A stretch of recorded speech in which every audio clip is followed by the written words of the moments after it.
ప్రభునందు నాకు అత్యంత ప్రియమైనటువంటి వాళ్ళారా, మన ప్రభువును రక్షకుడైనటువంటి యేసుక్రీస్తు వారి యొక్క శుభనామములు మీ అందరికీ నా హృదయపూర్వకమైన శుభములు వందనములు తెలియజేస్తున్నాను. ఉదయకాల సమయంలో దేవుని వాక్యాన్ని ధ్యానం చేసుకుందాము. ఈరోజు వాక్య ధ్యానం కొరకు మనం తీసుకున్నటువంటి లేఖన భాగము యెషయా గ్రంథము 46వ అధ్యాయం 4వ వచనం చదువుకుందాం. ముదిమి వచ్చే వరకు నేను ఎత్తుకొని వాడను నేనే, తల వెంట్రుక నెరయ వరకు నేను ఎత్తుకొని వాడను నేనే చేసి ఉన్నాను, చంక పెట్టుకుని వాడను నేను ఎత్తుకొని రక్షించవాడను నేనే. ఆమేన్. దేవుని నామమునకు మహిమ కలుగును గాక. చక్కని మాటలు ఇక్కడ మనం చదువుతున్నాము. మరి దేవుడు తన ప్రజలైనటువంటి వారితో వాగ్దానం చేస్తున్నాడు. యాకోబు ఇంటి వారితో, ఇశ్రాయేలులో శేషించిన వారితో ప్రభు మాట్లాడుతున్నాడు. నేను ముదిమి వచ్చే వరకు నేను ఎత్తుకొని వాడను, నేనే నిన్ను చేసుకున్నాను. తల వెంట్రుక నెరయ వరకు నేను ఎత్తుకొని వాడను నేనే, నా స్వహస్తాలతో నిన్ను చేసుకున్నాను. నిన్ను చంకబెట్టుకొని వాడను నేనే, నిన్ను ఎత్తుకొంచు రక్షించవాడను కూడా నేనే నన్ను తెలియచేస్తున్నాను. పిల్లారా, తల్లి గర్భంలో పిండంగా ఉన్నప్పుడే ప్రభు కనులు నన్ను చూసినవి. నియమింపబడిన దినాల్లో ఒక దినమైన కాకముందే మన దినములన్నీ ఆయన గ్రంథంలో లిఖితములై ఉన్నవి. తల్లిదండ్రులు కూడా మనం చూడకముందే ప్రభు కను నన్ను చూచింది. మనకు రూపు ఏర్పరిచింది ఆయన. తల్లి గర్భం నుండి బయటకు క్షేమంగా తీసుకొచ్చింది ప్రభువే. గర్భవాసన మరి గర్భంలో ఉన్నప్పటి నుంచి ఆయన మనసు గమనిస్తూనే ఉన్నాడు, చూస్తూనే ఉన్నాడు.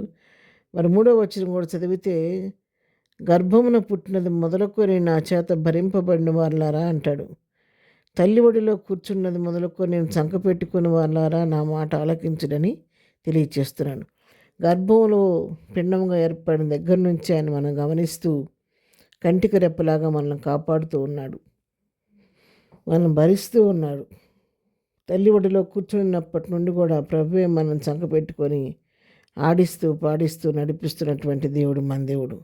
అయితే ఎంతకాలం ఈ విధంగా నడిపిస్తాడంటే, ముదిమి వచ్చే వరకు, మన తల వెంట్రుకు నరిసే వరకు కూడా నేను తోడుగా ఉంటాను. ఎందుకంటే నా స్వహస్తాలతో నేను నిన్ను చేసుకున్నాను. నా చేతిలో నీకు రూపు ఏర్పరిచినాయి కాబట్టి, నువ్వు నా కుమార్తెవు, నా కుమారుడు కాబట్టి, నేను నా సొత్తుగా నేను ఎన్నుకున్నాను కాబట్టి, నేను అంచె వరకు నడిపించే దేవుడను, నేను చంకనెత్తుకునేవాడను నేనేనని, నేను ఎత్తుకుంటూ రక్షించేవాడు నేనే అని చెప్పి దేవుని వాక్యం ఇక్కడ సెలవిస్తూ ఉంది. పిల్లారా, గర్భమున పుట్టిన బిడ్డను, చంటి పిల్లను కరుణించక తల్లైనా మరచనా అని చెప్పి దేవుని వాక్యం సెలవిచ్చినట్లుగా, కొన్నిసార్లు కన్న తల్లి కూడా తన హృదయాన్ని కఠినపరుచుకొని తన బిడ్డను మర్చిపోవచ్చు. బిడ్డను మీద ప్రేమ లేకుండా ప్రవర్తించవచ్చు. కానీ తల్లి కంటే ఎక్కువగా ప్రేమించే దేవుడు, విడువని ఎడబాయిన దేవుడు మనతో ఉన్నాడు.